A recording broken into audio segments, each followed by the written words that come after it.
One of the things people don't like to talk about when it comes to raising your own food is you always end up with too many roosters.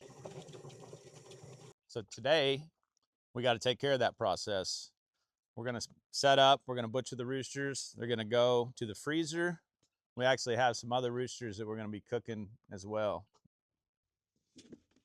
All right, first rooster down. I don't even know how many we have over here.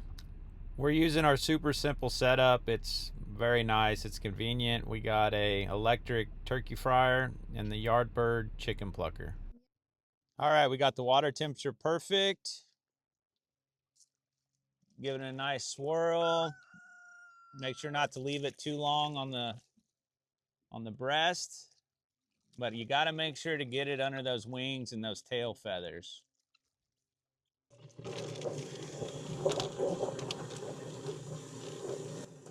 When you get that scald right, this Yardbird, I mean, everything just comes right off.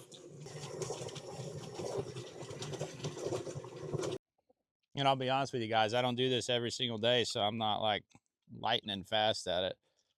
The more you do it, the faster you can get at it. If you do this part better than I did right here in this demonstration, if you get the windpipe loose from the neck to begin with, when you pull everything out the back, you can basically have it clean in one shot. It's just one of those things. You improve as you go. Each one of these birds, it just kept going a little bit faster and a little bit faster. All right. There we go. One rooster. Not the prettiest cleaning job, but it'll work. There's always a little feather or something somewhere, or hair. But cavity's clean. That's the most important part. Rinsed out. Now we'll get them chilled out before we bag them. Always want to chill them so they go through the rigor mortis. Show that knife right there. This is not a sponsor of this channel, but I just want to tell these guys that this Opinel, however you say that, I've used this knife for a lot of stuff like this. It's a great knife. I haven't even had to sharpen it yet.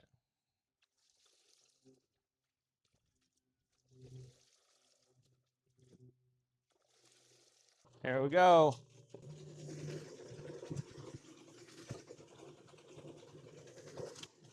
Don't want to let them get hung up because they will start ripping the skin.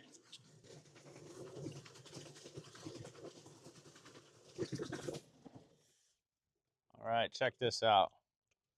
Talk about perfection. Mrs. Paceacre knows how to scald a bird. Look at that, guys. That's what you want. Yeah, it'd be ideal you pull it out and there ain't a feather on it.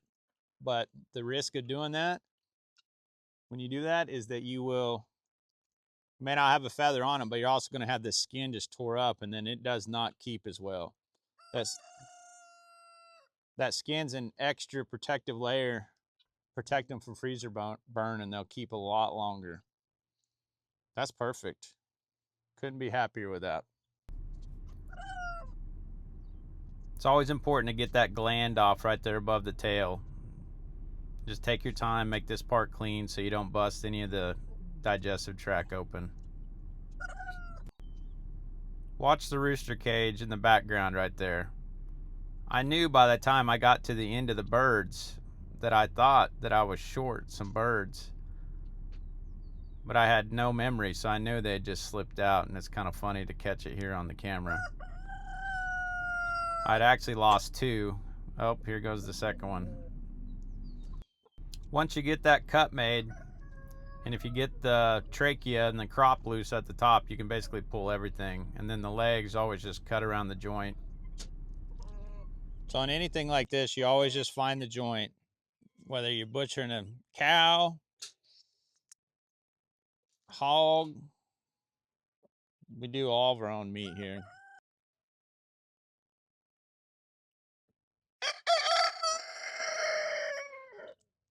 All right, feed off. Got the backside opened up. Went all the way around the gland at the tail. Now, come up here. Got to get that crop loose.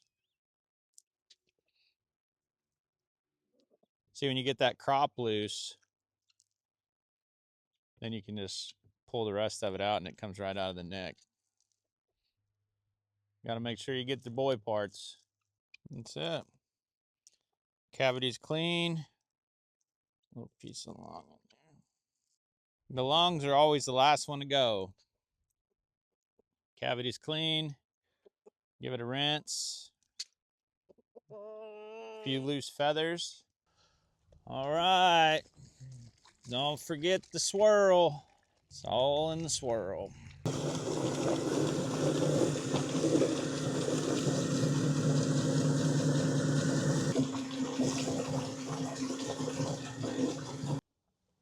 All right, guys. We did it. I didn't even count and see how many roosters we had. I just put the lid on the ice chest. But we went through at least 8, 10, something like that. Got them all processed, got them all on ice. We'll bag them up later.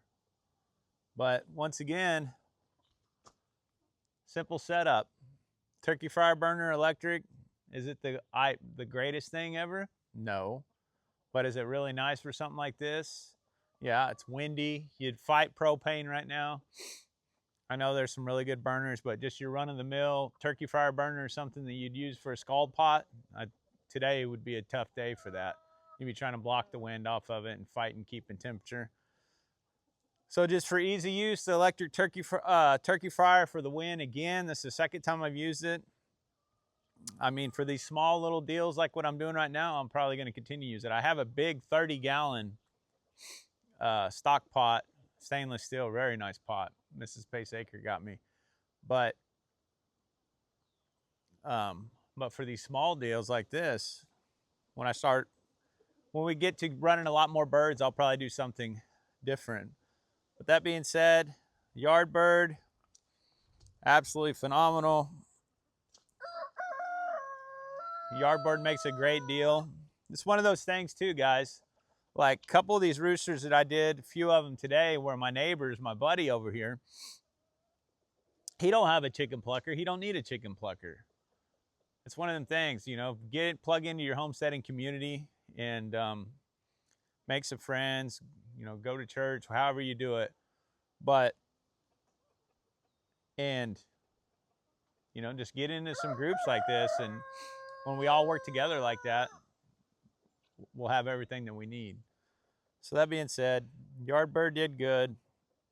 Rooster feathers, well, they're rooster feathers. They're big, pretty roosters, and they do plug up a plucker. But that's it, guys. We got, coming up soon, we'll have a video of us brining, smoking, and eating some of these roosters. I got a freezer full of them now. We'll have some more chicks, so next year we'll have more roosters. It's just kind of a never-ending thing. But it's a good thing.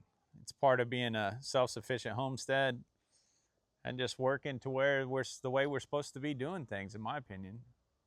This is how things are supposed to go. You raise your food, you see where it comes from, you grow it in your garden, in your pastures, and you know what your family's putting in their bodies. With that being said, guys, remember, feed your critters, love your neighbor, and follow Jesus. And if you haven't subscribed, please do subscribe, like, comment, you know, all the things everybody says, but it makes a big difference. And I appreciate your guys' support because I love doing this stuff. We have so much more to show you. There's a lot of other videos on this channel at this point, so just enjoy.